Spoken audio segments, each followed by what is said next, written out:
Hi guys, and welcome to another video in the Motion and Energy series. So I'm just going to put two final videos together here for you. I know we've been pretty much through some of this stuff in class, but I thought given your exams coming up in a couple of weeks, it might be useful for you to have just these last couple of videos to close this topic off.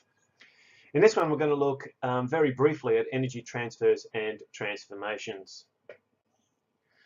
Hopefully most of this stuff will be familiar to you from work that you may have done in, say, Year 8. I know you were looking at a Rube Goldberg machine back then and looking at energy transfers and transformations. So let's just recap some of these key concepts.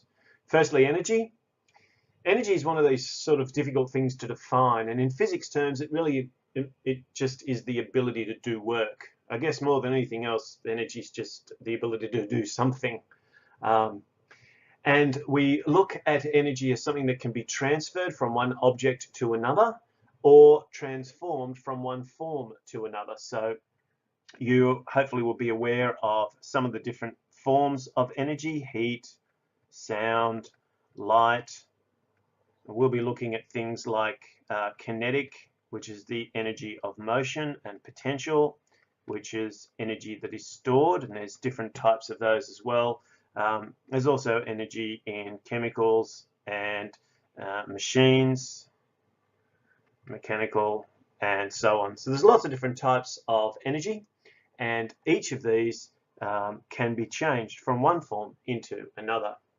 The units of energy are joules, and energy is a scalar quantity. That is, it does not have direction, only magnitude, only size. The most important type of energy, I guess, when we're looking at motion is kinetic, because kinetic energy is the energy of motion. We simplified the expression or the symbol for kinetic energy to Ke. Sometimes you might even see E for energy with a little subscript K to indicate kinetic energy. So either of these is fine.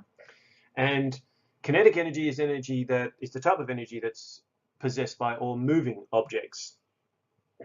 The equation to calculate kinetic energy is a ½ mv squared. That is equal to a half of the mass of the object times its velocity or speed squared. So two things then come as a consequence of this particular equation. Firstly, the larger the mass, the greater the kinetic energy. So as mass gets bigger, so kinetic energy gets bigger. And also, the faster the object is moving, the greater its velocity, the greater the energy will be. And in fact, kinetic energy increases as the square of the velocity. So speed is extremely important for kinetic energy. Now, another type of energy that's very important for moving objects, particularly those in gravitational fields, is potential energy. Potential energy is stored energy, and stored energy can occur in one of several forms. The first of these is gravitational potential energy. So that's energy as a result of position in a gravitational field. Anything that we lift against gravity, that is anything that we have to do work on to increase its overall energy and put effort into, if you like, to raise against gravity, is going to give it more gravitational potential energy, more stored energy. And when we release that object, that gravitational energy will be converted into kinetic energy as the object starts to fall in the gravitational field. Like kinetic energy, there's also a formula for gravitational potential energy, and gravitational potential energy is equal to the mass of the object multiplied by the value of gravity, which of course would change on the moon or on different planets, multiplied by the height.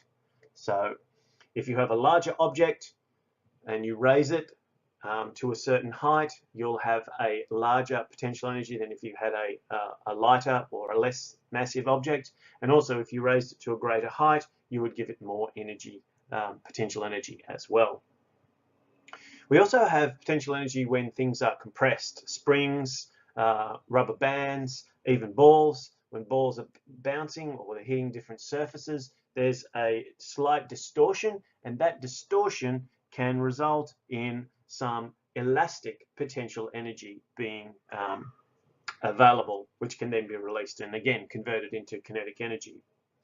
When we're talking about springs, then this is equal to the elastic potential energy is equivalent to a half kx squared, which you notice is in a similar form to the kinetic energy formula. In this case, k is a spring constant and x is the distance, or the displacement, so how much the spring is actually compressed from its equilibrium or stable position. We're not going to do any calculations with this, so it's more of an interest thing, nothing to be particularly worried about at this point, except of course where that elastic potential energy happens to something like a basketball. When you're bouncing it, each time you bounce it, the ball will distort, will compress into the floor, and then that will then be released or converted into kinetic energy after each of those collisions with the floor.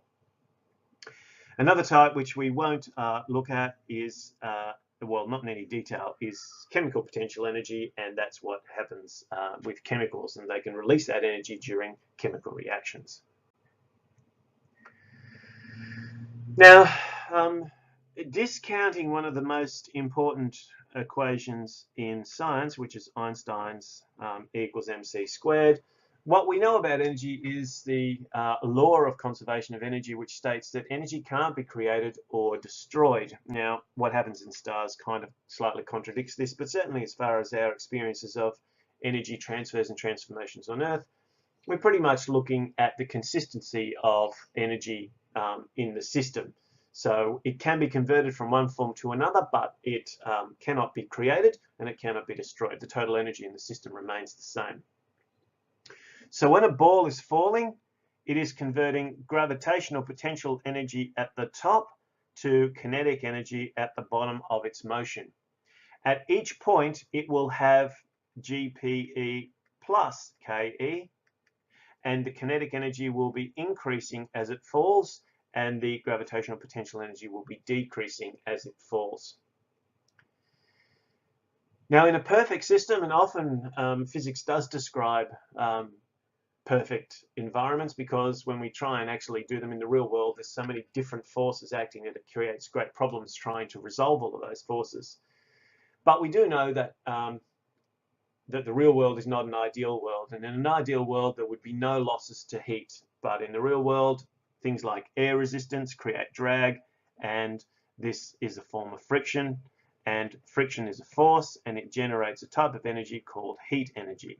And the heat energy reduces the total amount of energy that can be converted into kinetic energy.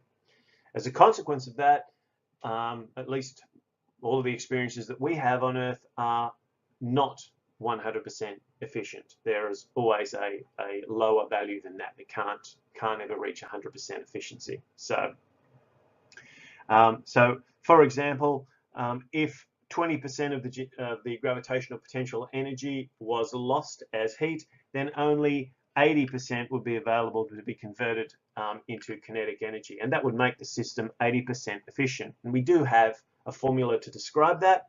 Energy efficiency is equal to effectively energy out divided by energy in, and then multiplied by 100 to convert it to a percentage, and that is a measure called efficiency.